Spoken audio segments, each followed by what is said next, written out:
Hello friends, இன்றைக்கி Friday அதுமா நான் உங்களுக்கு ஒரு சில பூஜா ரூம் குறிப்புகளை நான் உங்களோட ஷேர் பண்ணிக்கிறேன். நிறைய பேருக்கு தெரியும், தெரியாதவங்களுக்காகவும் வயசு பொண்ணுங்க புதுசாக கல்யாணம் ஆனவங்களுக்குலாம் நிறைய பேருக்கு இந்த மாதிரி விஷயங்கள்லாம் அதாவது தெரிஞ்சிருக்க நிறைய வாய்ப்பு இருக்காது. ஏன்னா எல்லாருமே வெளியிலே படிக்கிறாங்க, அம்மாக்கிட்டே இருந்தால் சொல்லி கொடுத்துக்கிட்டே இருக்கலாம். ஒரு காலேஜ் டைம்லேருந்து வெளியில் கிளம்பிடுறாங்க, நம்ம எதையுமே அவங்களுக்கு சொல்லி கொடுக்கறதுக்கு வாட்டமாக அமையறதில்ல.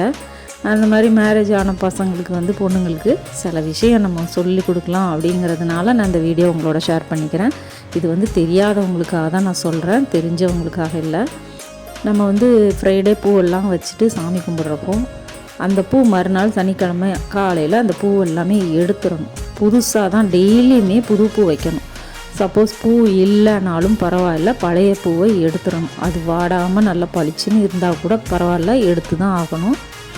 எடுக்கிறப்போ கொஞ்சம் பொறுமையாக எடுக்கணும். அது சாமி ஃபோட்டோலேருந்து எடுக்கிறப்போ பட்டுன்னு எடுக்காமல் கொஞ்சம் பொறுமையாக எடுக்கணும்.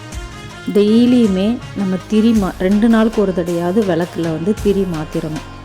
இப்போ நம்ம வியாழக்கிழமை எல்லாமே க்ளீன் பண்ணி எல்லாமே க்ளீன் பண்ணிடுவோம், சாமி பாத்திரம் விளக்கிடுவோம்.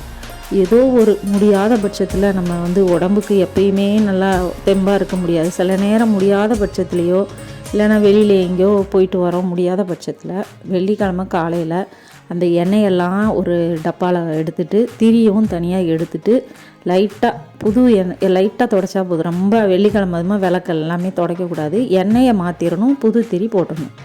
இந்த மாதிரி பண்ணிக்கலாம். அதாவது விளக்கெல்லாம் நம்மளால் உடம்பு முடியாத நேரம் அந்த மாதிரி இருந்தாலோ வெளியூர் எங்கேயோ போயிட்டு வந்தோம் அப்படின்னா இந்த மாதிரி செஞ்சுக்கலாம்.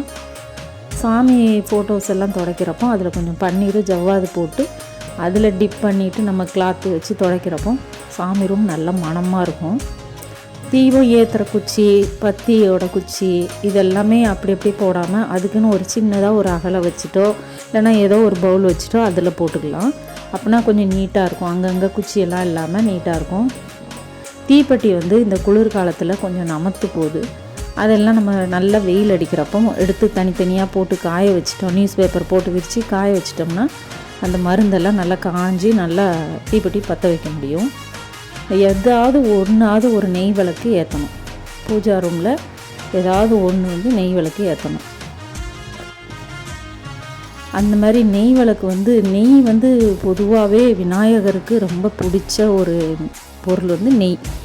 நம்ம ஒரு சின்ன மண்ணாகலனாலும் பரவாயில்ல, ஒரு நெய் விளக்கு ஏற்றணும். ரொம்ப நாள் ஆசை எனக்கு, பெரிய டிவி 55 இன்ச்சு டிவி வாங்கணும்னு ஆசை. எங்கள் கபோர்டுக்கும் அதுதான் பொருந்துச்சு. அது பொங்கலுக்கு வாங்கிட்டேன். ரொம்ப மனசு சந்தோஷமாக இருந்தது. தேங்க்ஸ் ஃபார் வாட்சிங்.